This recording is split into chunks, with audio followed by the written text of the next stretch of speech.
2024 লোকসভা নির্বাচনকে সামনে রেখে কোচবিহারের সাংগঠনিক বৈঠকে উপস্থিত হলেন সাংসদ সুকান্ত মজুমদার। তার আগে অবশ্য তিনি কোচবিহার মদনমোহন বাড়িতে গিয়ে পুজো দেন। নারকেল ফাটিয়ে কোচবিহার লোকসভা নির্বাচনের পরবর্তী কার্যক্রম সহ অন্যান্য বিভিন্ন কার্যক্রমের সূচনা করেন তিনি।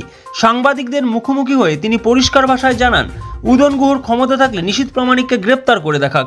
কোচবিহার জেলায় উদয়ন গুহর উপরে বড় গুন্ডা আছে নাকি, তার বিরুদ্ধেও একাধিক মামলা রয়েছে।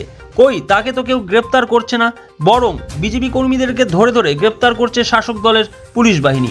তিনি আরও বলেন, এক সময় ফরওয়ার্ড ব্লক করতেন, এখন পিঠ বাজাতে এবং অর্থ প্রস্তাব করতে তৃণমূল কংগ্রেসে যোগদান করেছেন উদয়ন গুহ।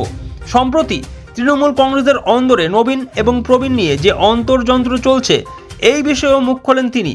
তিনি পরিষ্কার জানান, এই সবটাই নাটক। পিসি ভাইপোর নাটক শেষ, কিছুদিনের মধ্যেই অভিষেক বন্দ্যোপাধ্যায় জেলে ঢুকবে, তখন দেখা যাক এই নাটক কোথায় থাকে। এই সমস্ত ভাওতাবাজ মানুষকে বোকা বানানোর জন্য অপরদিকে রোহিঙ্গা প্রসঙ্গে মুখ খোলেন তিনি।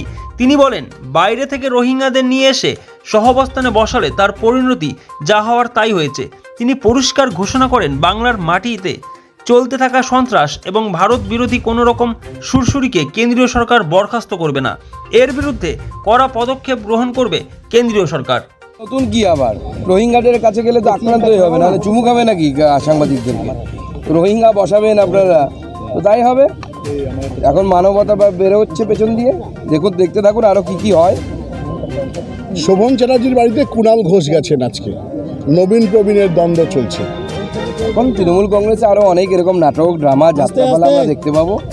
নবীন ভার্সেস প্রবীণ, পিসি ভার্সেস ভাইপো, সব নাটকবাজি চলছে।